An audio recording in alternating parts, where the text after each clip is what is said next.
Huyo deputy wangu ni fire si fire? Wamesema ni fire sana. Basi naamini ya kwamba sisi zote tumesikiza kwa makini scorecard ya serikali ambayo imeundwa na chama yetu ya UDA na marafiki zetu. Na kabla sijaendelea, kati yetu tuko na marafiki ambao wametembea na sisi hii safari. Wameungana na sisi katika kuunda serikali ya Kenya Kwanza. Hata wale hatukuungana na wao katika serikali ya Kenya Kwanza, baada ya uchaguzi wamekuja na wameshirikiana na sisi, na kufaulu kwetu pia wamechangia sehemu kubwa. Tuwapigie makofi jameni. Tuko hapa na wanachama wa chama ya Ford Kenya, wapigie makofi. Are they here? Wanaweza kusimama? Some of them are there. Tuwapigie makofi. Thank you very much. Tuko hapa na wanachama wa chama cha Chap Chap wako kati yetu, tuwapigie makofi. Hapa tuko na wanachama wa chama ya Jubilee ambao wameshirikiana pamoja na sisi, tuwapigie makofi. Asanteni sana waheshimiwa. Tuko hapa na wanachama wa CCK, sijui kama wako humu ndani, kule nyuma, wapigie makofi. Tuko hapa na wanachama wa UDM walimeungana na sisi, tuko na Gavana Mahmud hapa na viongozi wengine kule nyuma. Asanteni sana. Sijui kama kuna chama ingine nimesahau. Tuko na Wiper, wale wamekuwa katika chama cha Wiper wako hapa, wapigie makofi.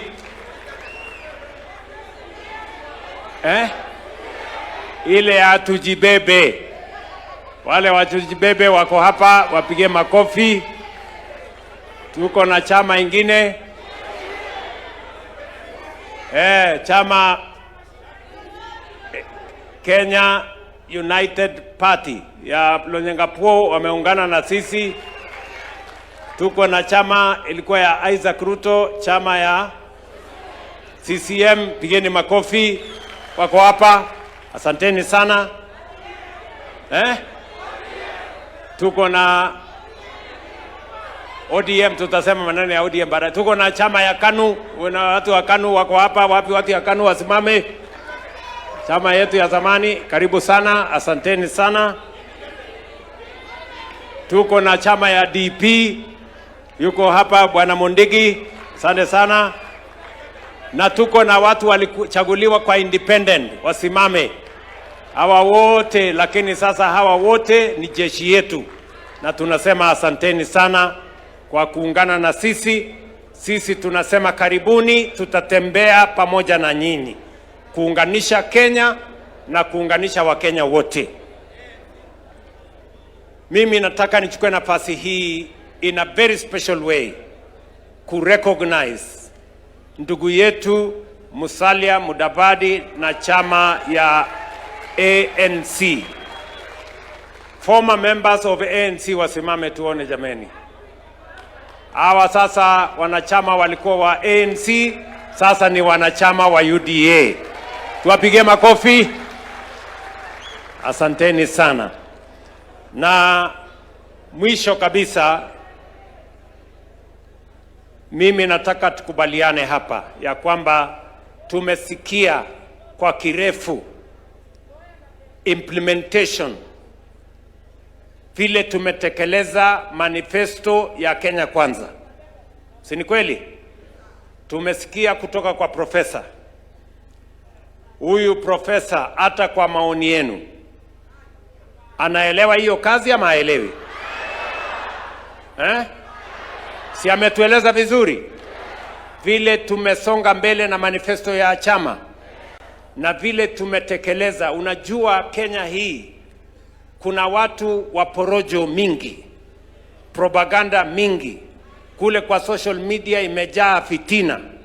hakuna kazi imefanyika, wale walituambia uongo, lakini tunasimama hapa leo ili wale wanasema ya kwamba tuliwaambia Wakenya uongo waaibike.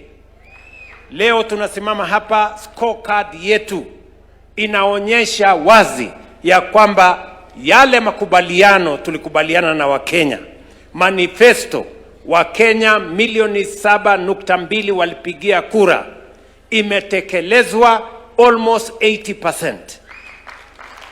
Maneno ya uchumi ni vile profesa ametueleza. Uchumi ya Kenya sasa iko imara.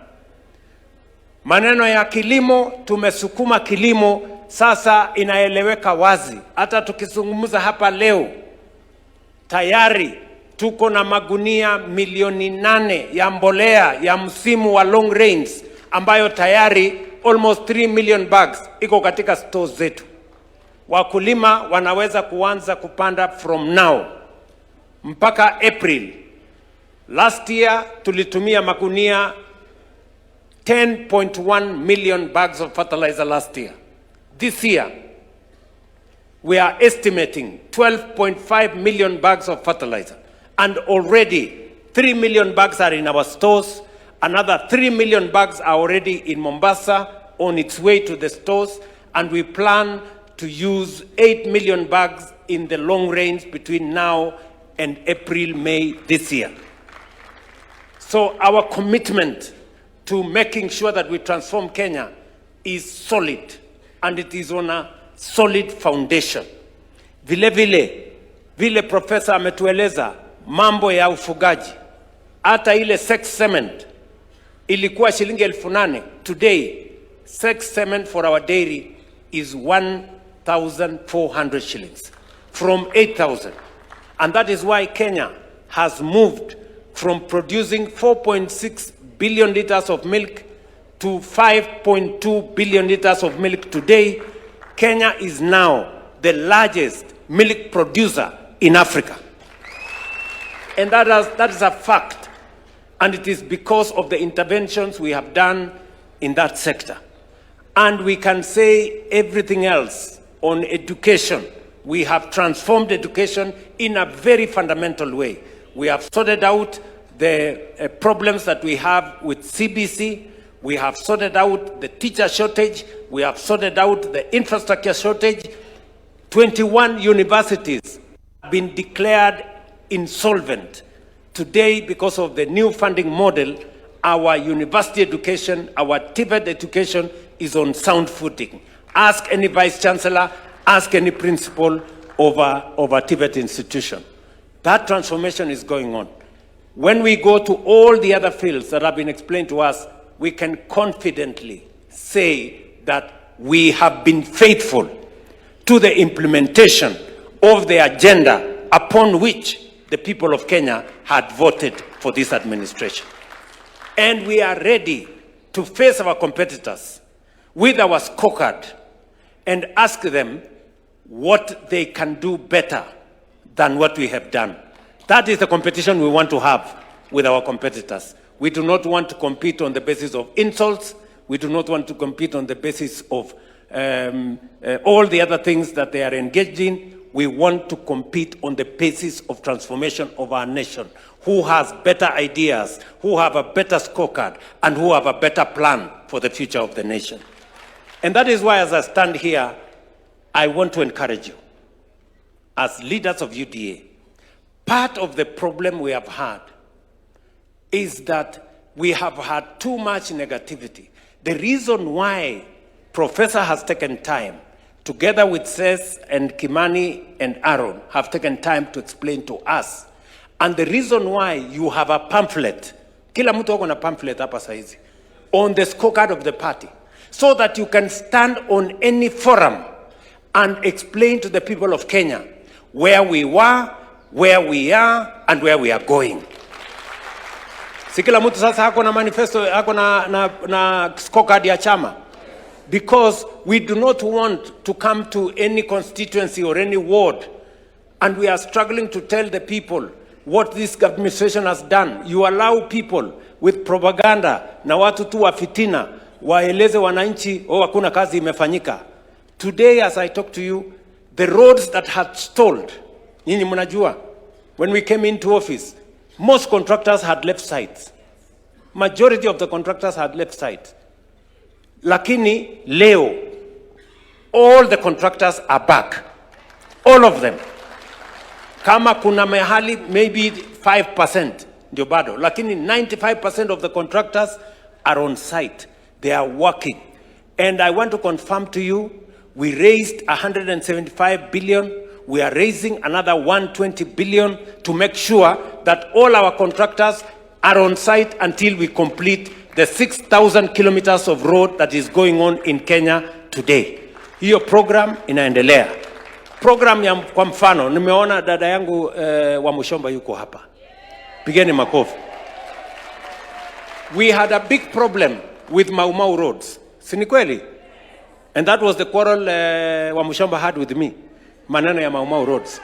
And I want to say, when we came into office, only 20% of Mau Mau roads, only 20% of Mau Mau roads had gone on. About 600 kilometers of Mau Mau roads, only 20% had been done. Today, most of those roads are either 50, 60, 70% complete. And all contractors are on site. This year alone, we have allocated 2 billion shillings for Mau Mau roads. And we want to make sure we complete all the Mau Mau roads before 2027. So that we make sure that we can keep our promise to the people of Kenya as we spread road infrastructure across the Republic of Kenya. Tuko pamoja jameni? There was no way we were going to do all this when our economy was in tatters. And that is why we took time to consolidate our economy, to make sure that we make the right decision so that we can stand on a firm footing to drive our development agenda. And let me complete by saying the following. Now that we have a great scorecard that we are undertaking, most of the programs have been rolled into place. We now have a plan for the future because we need continuity.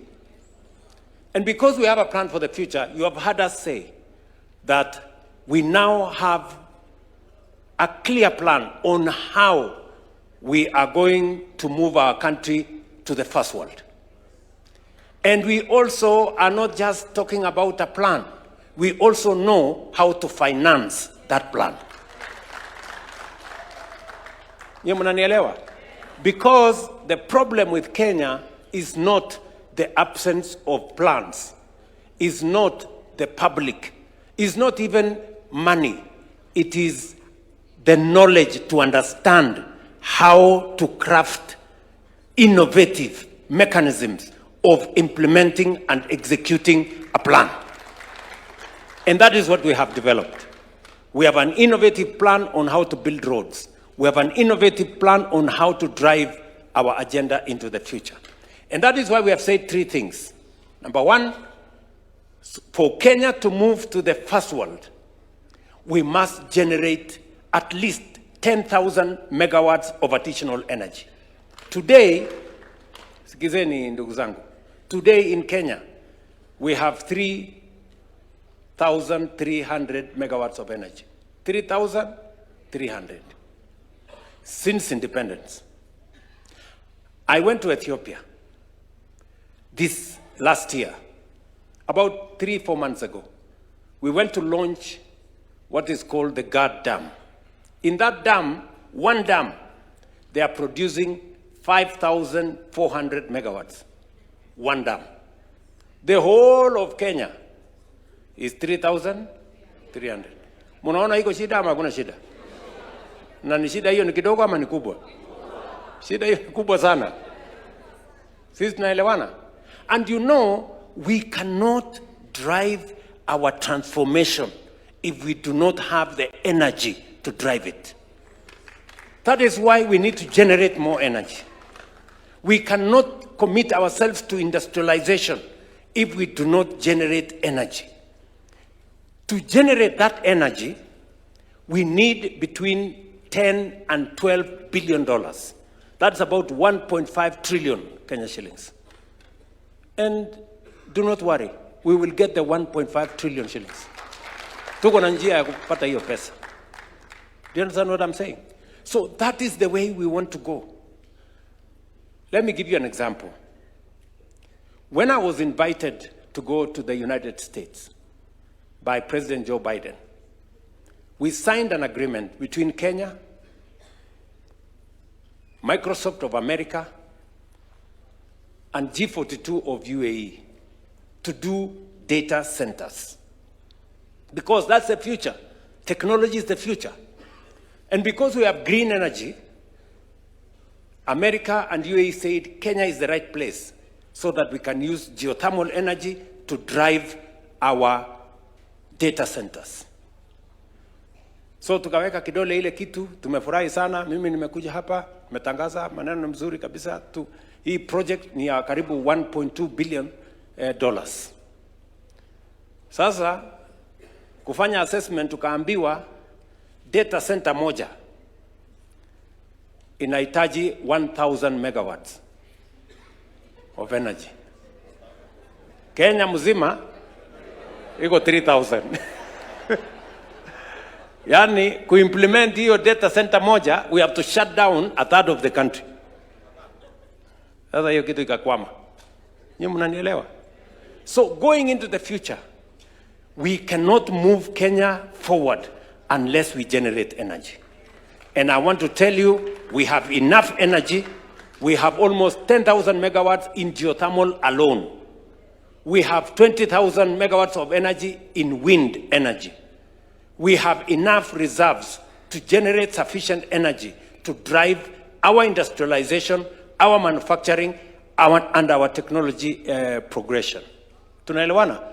That is why we have said, as a country, in the next 5 to 7 years, we must generate 10,000 megawatts of energy, and we must have the resources to do it. Number two, we have also said, for us to move Kenya to the next level, we must stop living on the edge. It is a big shame that 60-something years after independence, we are still importing food into Kenya. For your information, we still import 500 billion of food into Kenya. Mahindi tuna import. Wheat we import. Rice we are importing. Edible oil we are importing. I don't know what we are importing. It's a big shame. And that is why we have said we need to transform our agriculture.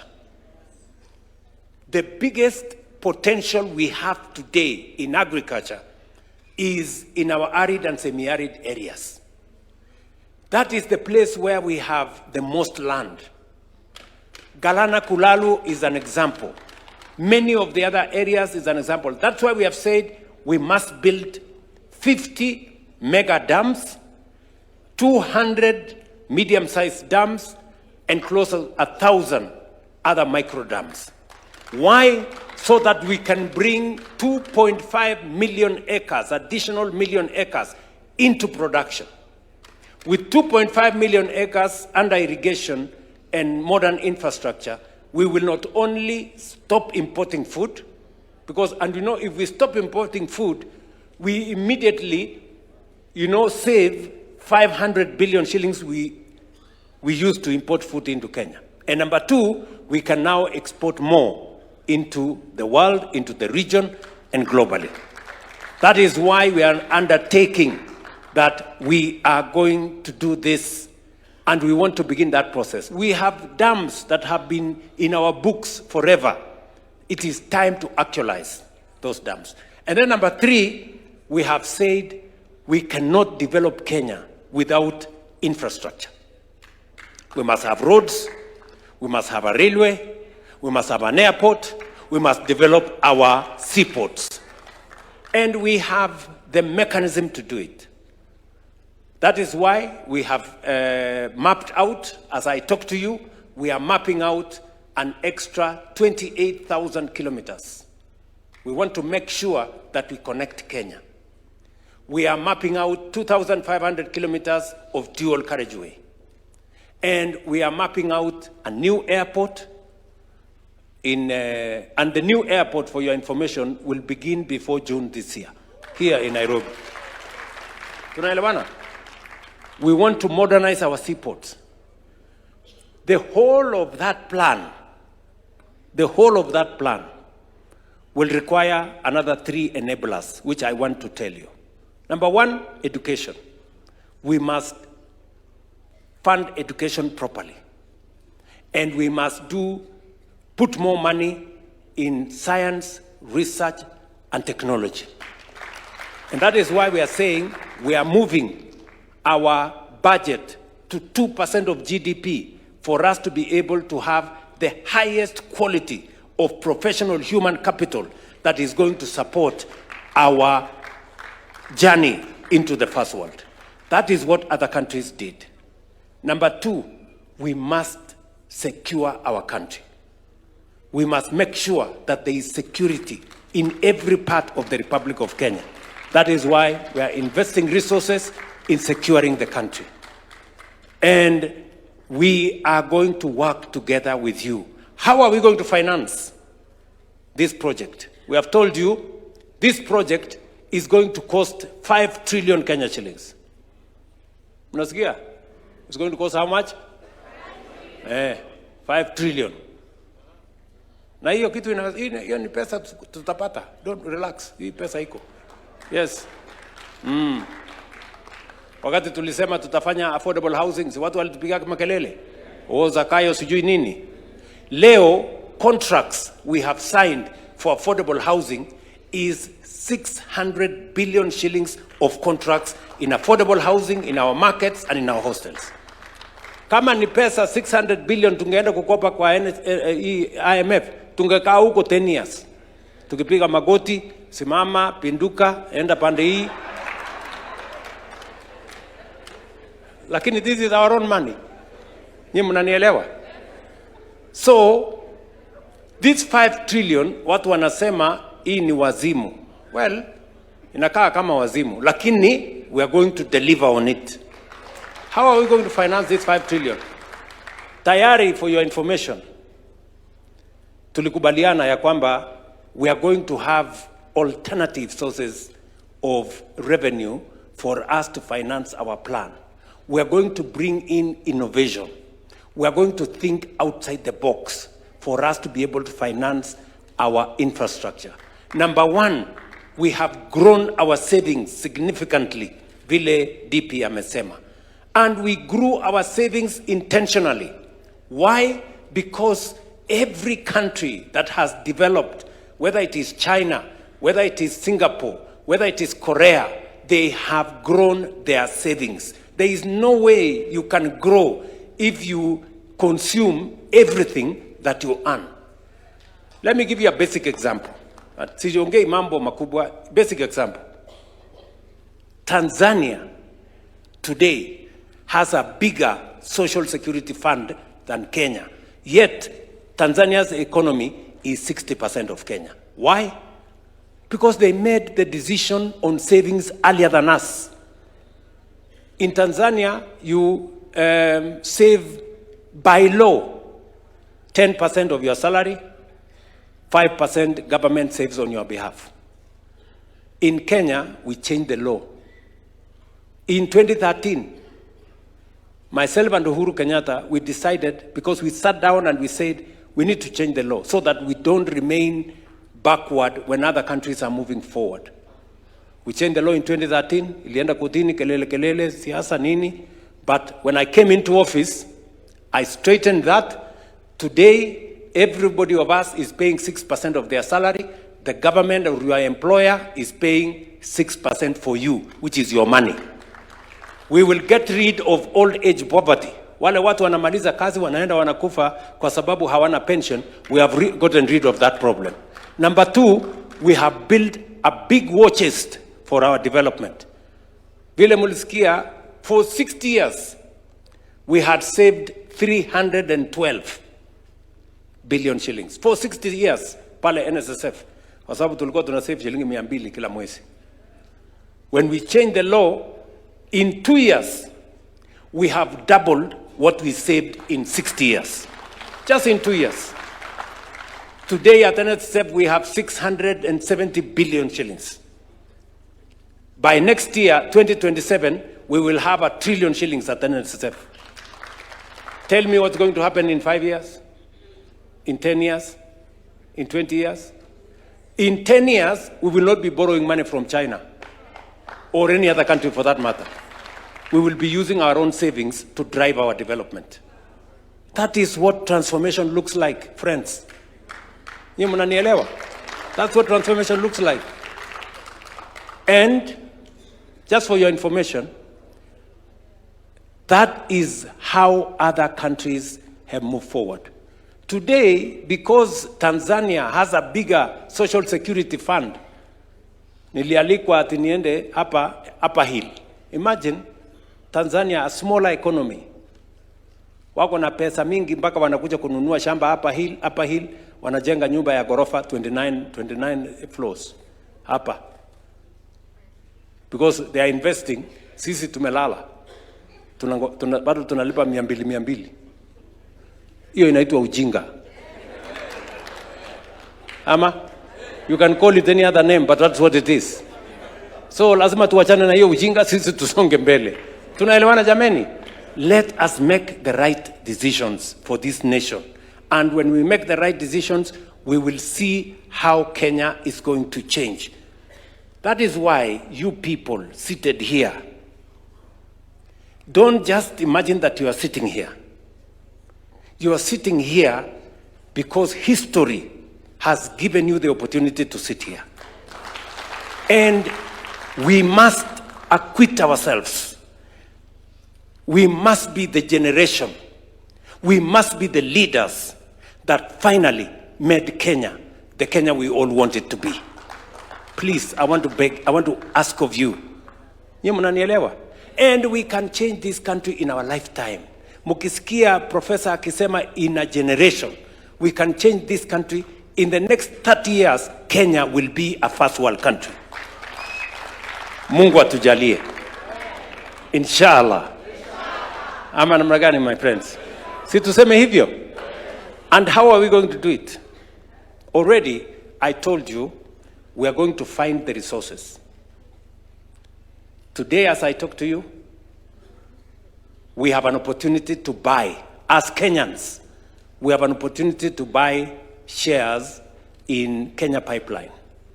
Each and every one of us here, we have an opportunity to buy shares in Kenya Pipeline. Kenya Pipeline is not going to go away from Kenya. It's only that we will raise the money and let Kenyans own. It is part of democratizing ownership. It is part of democratizing wealth of our nation, so that each and every Kenyan can have access to owning what we have built together as a nation. So today, we are selling shares in Kenya Pipeline at the Nairobi Stock Exchange. And we are going to make sure that every Kenyan who has applied, first and foremost, gets their share before we move to anybody else. Many people I have heard have gone to Parliament to say, oh, you know, these shares of Kenya Pipeline have been overvalued. You know, hii share has been overvalued. Kwani mtu alikuwa anafikiri mali ya umma atakuja tu abebe hivi hivi? Hapana. Hii ni mali imejengwa over time, my friend. Hii ni mali imetengenezwa over time. So we have made sure that the people of Kenya get the best deal from their asset. Because it's not just us who are going to buy. There will be others who will buy. Sijui kama tunaelewana. So we have negotiated the best deal for the people of Kenya, so that that money is raised so that we can use it to develop our country. We will raise possibly 110 billion from that sale of Kenya Pipeline. And I have told the people of Kenya, in the past, corporations were privatized. The money was used to pay salaries and to pay debt. Let me say, for the avoidance of any doubt, the commitment I made to the people of Kenya, any money, proceeds of privatization from Kenya Pipeline, from Safaricom, or from any other entity will be used for only one purpose: to develop the infrastructure of Kenya. Not a single shilling is going to pay salary. Not a single shilling is going to pay debt. We are going to use that money to build additional wealth. We want, when we sell one piece of infrastructure, we develop 5 pieces of infrastructure, which can be sold later down the road. Nyie mnanielewa? Yes, that's what we are going to do.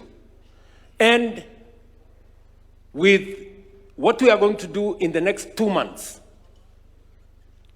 by God's grace, in the next 2 months, we are going to raise about 350 billion shillings from privatization at the capital market. How much are we going to raise? 350 billion. Nanielewa? Na hiyo 350 billion is going to enable us to build infrastructure worth 4 trillion Kenya shillings. Akili. That's what we are going to apply. Nyie mnanielewa? Tuendelee ama tuendelee? Yes. Na atusemi next election, in the next 2 months, we begin that journey. We are not talking about the next election. We are talking about now going into the future, into the next generation.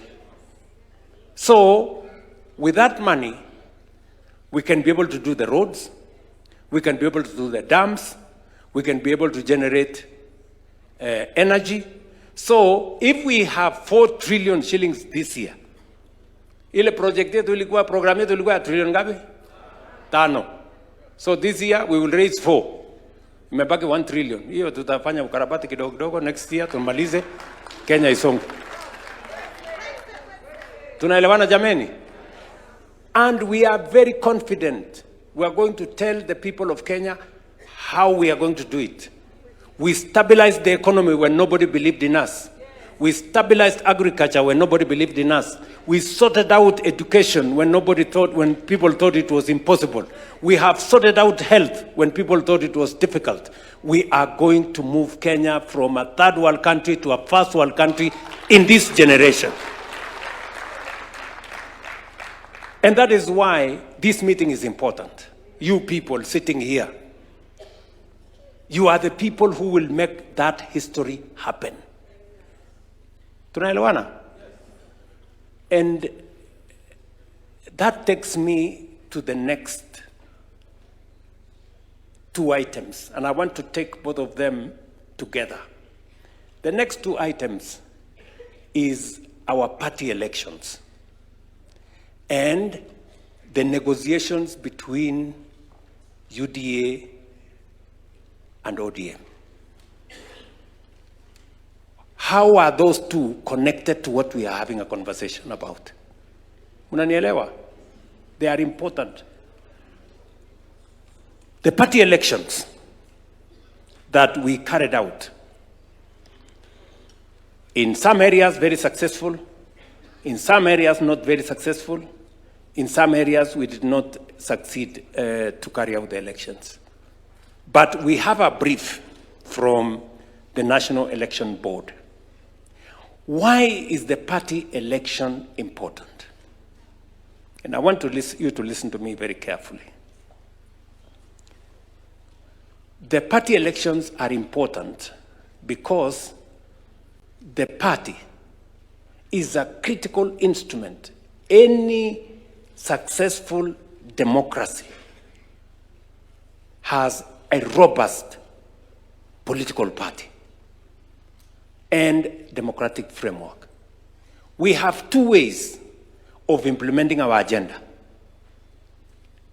The countries that have succeeded, either they have succeeded because they are a dictatorship, where once the leader says we are going here, you cannot say no, and you cannot question.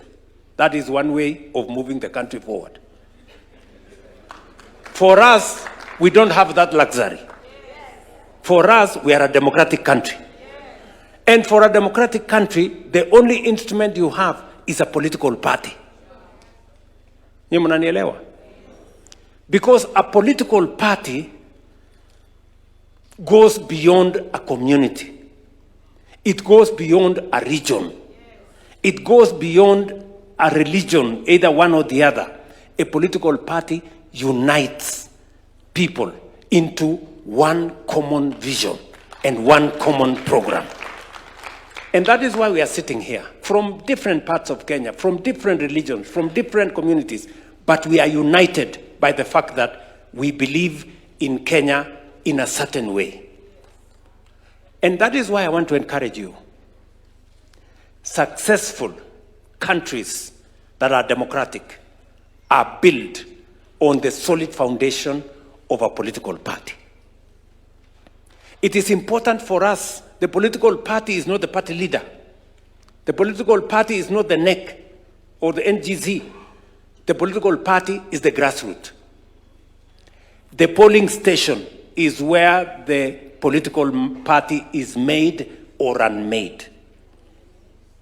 That polling station. So, I want to encourage you. If you go to any successful political party, its success is in the grassroots. We have positions of 580,000. Is that correct, NEB people?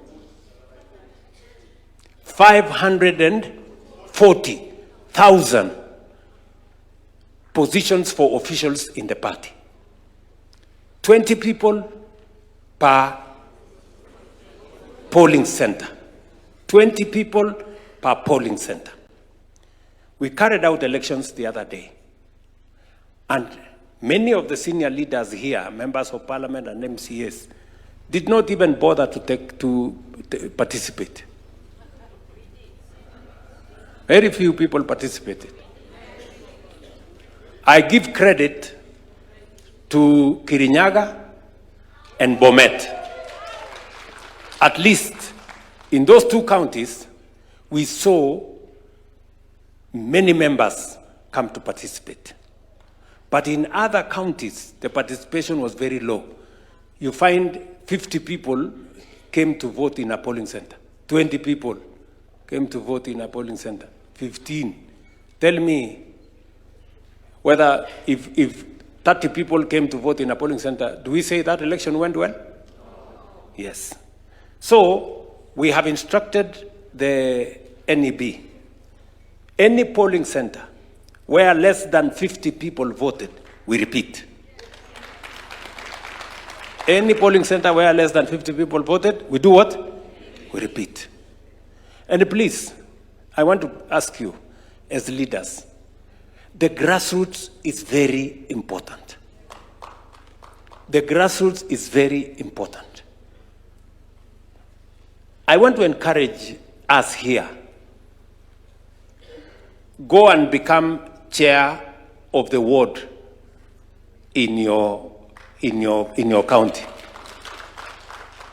Those are the people who are going to decide for the party going forward. Nominations will be decided by the party going forward. Whether it is nominations of MPs, nominations of county assemblies, they will be decided by the party. And the party must have legitimacy. The legitimacy of the party comes from the membership voting for the party officials. Mnanielewa? Yes. We are going to redo this exercise where we did not do well, so that the person at the polling station, let me tell you, my friends, I have been in this politics for a while. I was a member of KANU. The reason why KANU succeeded for many years is because people were elected. Watu walikuwa wanapiga mlolongo kwa polling center kuchagua officials wa chama. The reason why ODM today is where it is because they carry out elections in the polling center. Are we together? So, there is no other way. We have to have elected officials at the polling center. I know many of us here are friends. I also have friends. Even if your guy, the person you want at the polling station, If you think he's a good guy, he's loyal, he's good, he's hardworking, the people at the polling station may not have the same view. So, mwambie huyo mtu yako, wewe ni mtu yangu, wewe ni mtu mzuri sana, lakini twende tuchaguliwe kwa polling station. Akichaguliwa, huyo ndio mtu sawa. Mwingine akichaguliwa, ujue mambo ni hivyo. Sio kama tunaelewana? Kwa sababu sisi wote tuko na watu wetu, si ndio? Hata saa hii kuna watu wameandikwa tu kwa list ya chama, huyu ni chairman wa mahali fulani nini. Sisi tuliandika sisi watu hapa. Sasa hawa watu wetu tuliandika hawa tuwapeleke kwa raia. Once somebody has been voted for, you know, sisi hapa wengi wetu tumechaguliwa. You know the feeling once you are elected. You feel very good. Ama namna gani? Once you are elected. Let us also give a chance to somebody else to be elected at the polling station. So that the same feeling I feel when I'm elected president, you feel when you are elected a member of parliament, let another Kenyan feel the same at the polling center. Wacha hata yeye asimame hapo na kiburi yake aseme mimi nimechaguliwa hapa. Sisi ndio kusema kwa hivyo. Si ndio? Yes. Kwani mnafikiri hii feeling ya kuchaguliwa is only meant for us?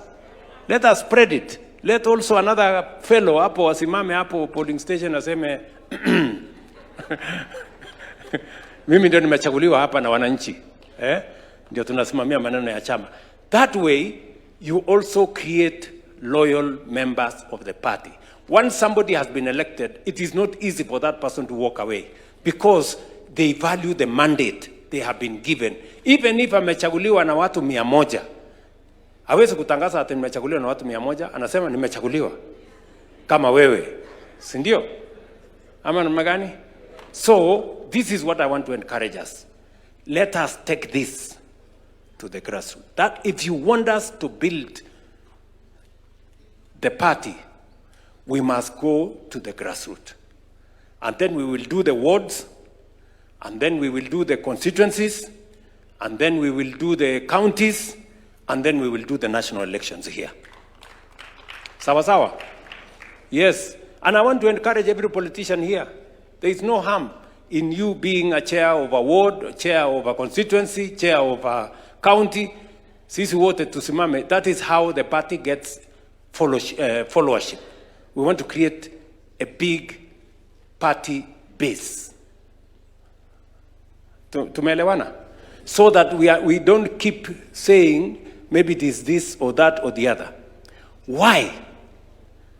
Why is it necessary for us to have a strong political party? It is necessary for us to have a strong political party because the transformation of a country goes beyond one leader. The transformation of a country goes beyond 5 years. It goes beyond 10 years. For us to have consistency, you must have a political party that will provide the transition so that when one leader finishes, the same philosophy of transforming a nation continues with another leader and another leader and another generation. Yes, William Ruto is not going to complete this transformation. It's not going to happen in 5 years. It's going to take more, 10, 20, 30 years. For us to provide that transition, we must have a political party whose philosophy, vision, understanding, manifesto provides that transition into the future. That is why it is very important for us to build this political party. Also, this political party will also guarantee every one of you seated here, we are going to provide a platform for you to have an opportunity to demonstrate your leadership without necessarily the baggage of the community you come from. In a political party, we are all equal. Sijui kama tunaelewana. Tuko pamoja? That is how somebody from a minority will lead Kenya. because they belong to a political party that has networks everywhere, and he will be judged by his political party and the political party, what the political party believes, not because of the small community he comes from. That is how we are going to move together. Do you understand what I'm saying? We want the best leaders for this country. And we want to give a chance to each and every one of you to demonstrate your leadership. And the place to do it is in a political party. Hapo kwa uchaguzi, tumekubaliana na hawa viongozi. Mtu akitaka kuwa chairman wa ward, atapatiwa nafasi ya kuongelesha the delegates. Aseme. Sio tu mtu atikupigiwa kura hivi, apewe ambiwe haya simama hapo. Unataka kuwa chairman? Ndio. Okay? Tueleze. What are you going to do in furtherance of the implementation of the manifesto of the party? Ajitete hapo aseme namna hii. Yes. Then tunapiga alafu tunasongesha. Ama pale kwa constituency, hakuna mtu atapata atakuwa chairman ya constituency bure. Lazima kuwe na mtihani kidogo. Utuambie kama unaelewa manifesto ya chama, mambo implementation imefika wapi. Then we begin to grow leaders. How did Barack Obama become president of America? It was in the convention when he persuaded people that he knew what he's doing. We are going to provide an opportunity for you. CDP ameongea hapa. Tumempima.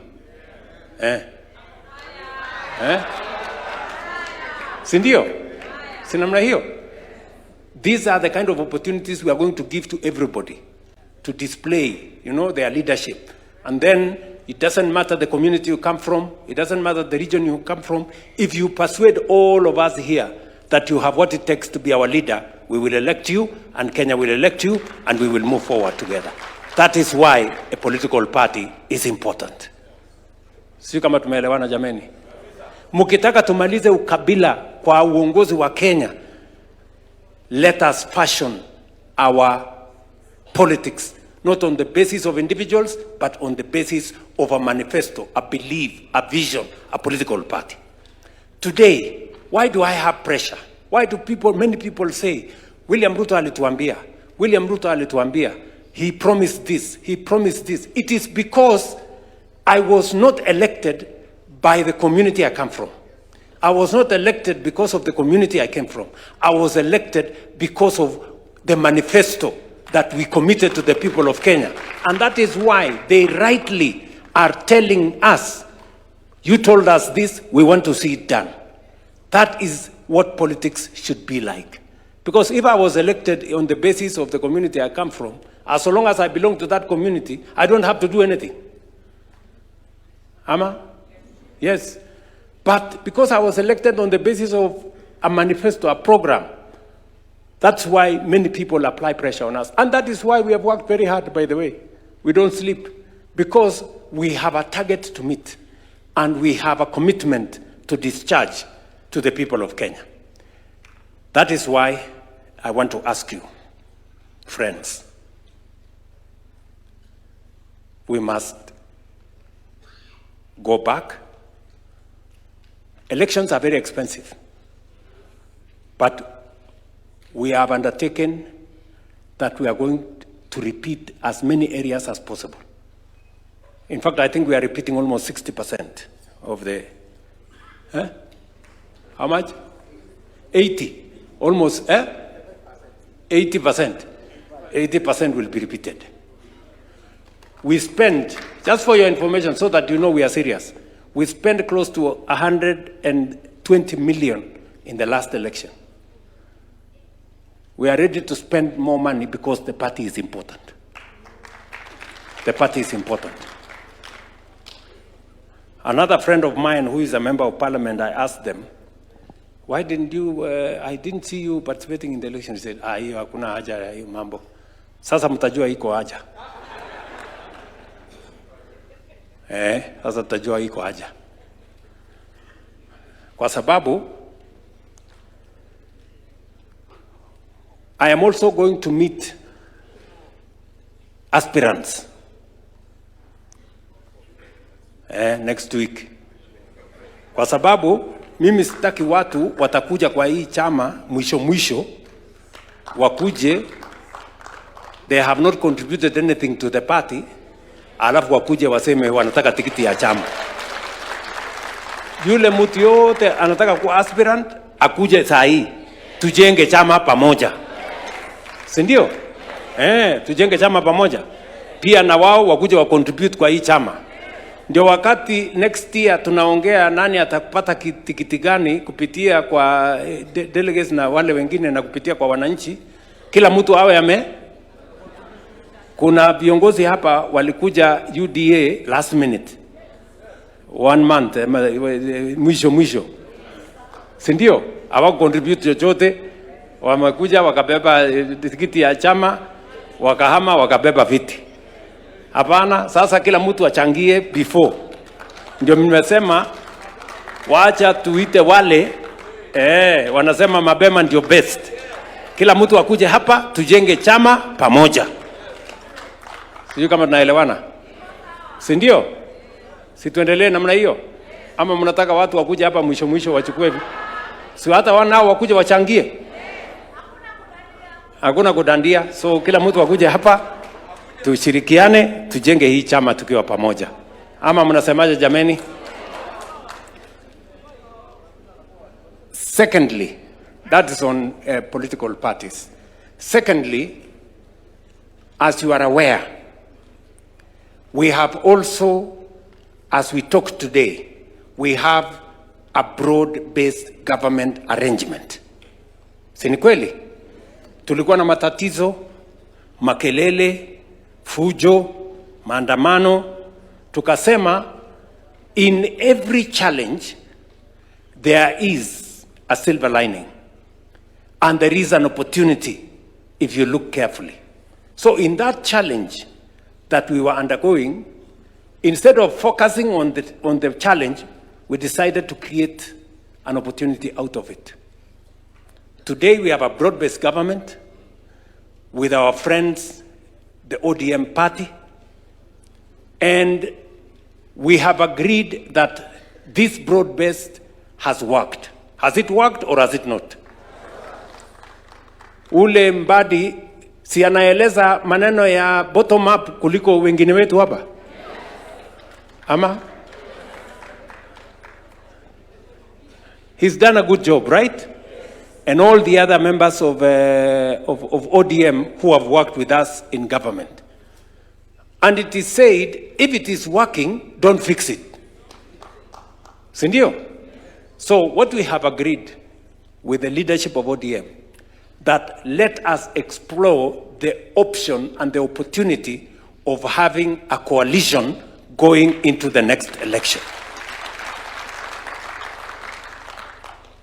And it is because we want to broaden our base. Listen to me, guys. This election in Akuja, we want to win by a margin of between 2 and 3 million. Mnanisikia? Wacha nirudie. This election, the last election, we won by a margin of 200,000. 200,000. This election, we must win by a margin of 2 to 3 million. Ndio tuunganishe Kenya, tutembee pamoja. And I am very clear in my mind, there is a reason, there is justification for us to consolidate the country into one. Listen to me. The position where I sit, there is enough for every Kenyan. One does not need to miss for the other one to get. There is an opportunity for all of us to fit in one government.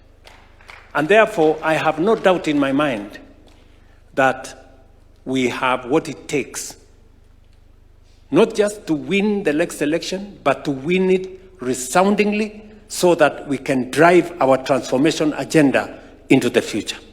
And not just into the future, into the next generation. listen, we have a good scorecard. True or not true? We have a good scorecard. The professor here has explained to us. We have a very good scorecard. Number two, we have a good plan of transforming Kenya, from generating energy, modernizing our agriculture, and expanding our infrastructure. We have a good plan. We need a political strategy to win the next election and to consolidate the gains we are making in our scorecard and to be able to implement our plan going into the future. And that is why elections in our party, to consolidate our party, is important, and a coalition with ODM will now underwrite our transformation going into the future. It is the reason we have asked you guys to come here, so that you can agree with us that we go back and do elections properly. Sindio? And do elections properly. And number two, that we agree with the NEC, whom we had engaged, that we pursue negotiated coalition with ODM. Finally, our MCAs have asked three things. Number one, they asked us that they want independence of the county assemblies. I have signed the law, the bill into act. The only problem that is waiting is, as was explained here by the Leader of Majority in the National Assembly, we must rework the budget. And it is not possible, Kiruga. I know you said it must be done immediately, which is okay. We see your passion for it. But we will make sure that we do it in the next budget cycle. We will now separate the budget for the county assemblies from the budget of the county executive, so that the county assemblies can become independent. Are we together? It is just by operation of law. If it was possible for us to do it faster, we would have done it. But you know, those processes take long. So just my assurance to you, the law has been passed. We will make sure, because we have the majorities in both houses, we will make sure that we implement the autonomy of our county assemblies as per our commitment. We agree with you that we also need to implement the suggestions on pension. We want a governor, an MCA, or a speaker at the county assembly. When they do their 2 terms, at least they have a pension. Because many leaders, when they get out of office, they go straight into squalor. Because the job we have is thankless sometimes. Yeah? You are a leader. Ukiamuka, unaamuka na watu. Unalala na watu. Siku yenye umekosa kiti, unaenda ukiendanga. So we must secure that, so that people who have occupied leadership positions do not become a disgrace to themselves and to the communities they represent. So I want to assure you, the instructions of this council to the executive and to the legislature is that we expedite that exercise. And the 2 leaders here, mutuambie, hii maneno tunaweza kumaliza lini? In the next, what? Can we give it 90 days, 120 days? The budget process. Okay, so let's do this. Because it involves money, and we have agreed that as a council, we model it the way members of parliament wanafanya. It is contributory, sindio? The same way the one for National Assembly and the Senate is contributory. So the MCAs also want to, it to be the same as the one for members of parliament. Let it be contributory, and by the next budget, we must implement the pensions for our county assemblies, speakers, and governors. Tumekubaliana hiyo? Sindio? And we want it to be reflected in our resolutions. That is what the... and then number 3, we have also...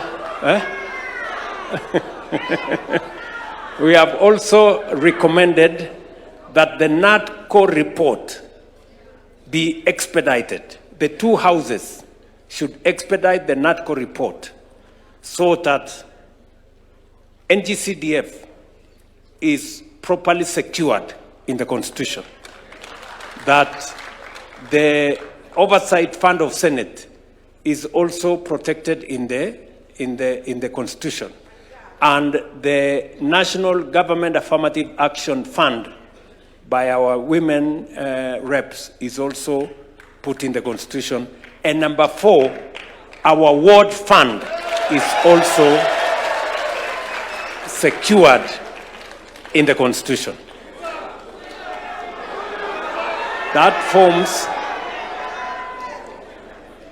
forms part of the resolution of the National Governing Council.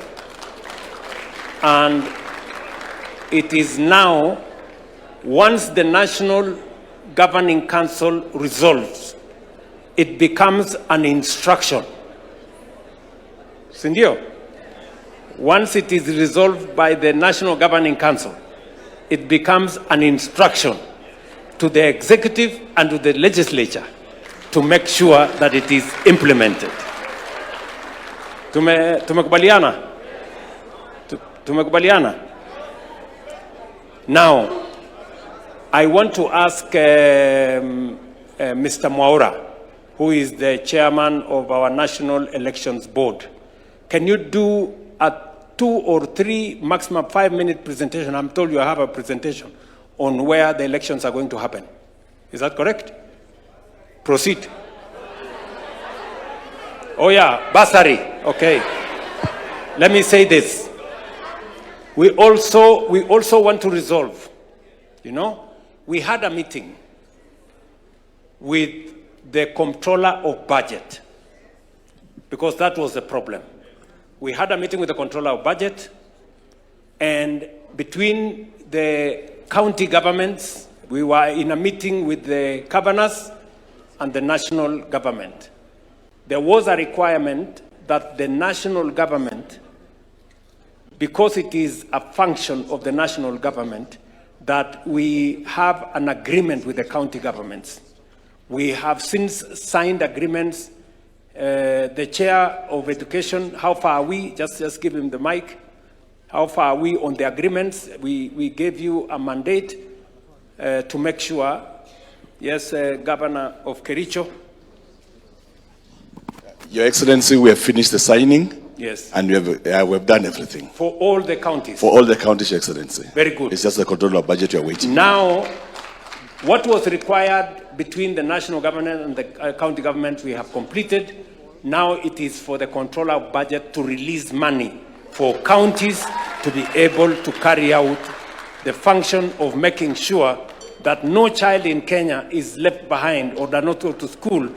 You will disburse bursaries. And we also want to make it a resolution of this council that we have resolved that now the process of bursaries be actualized as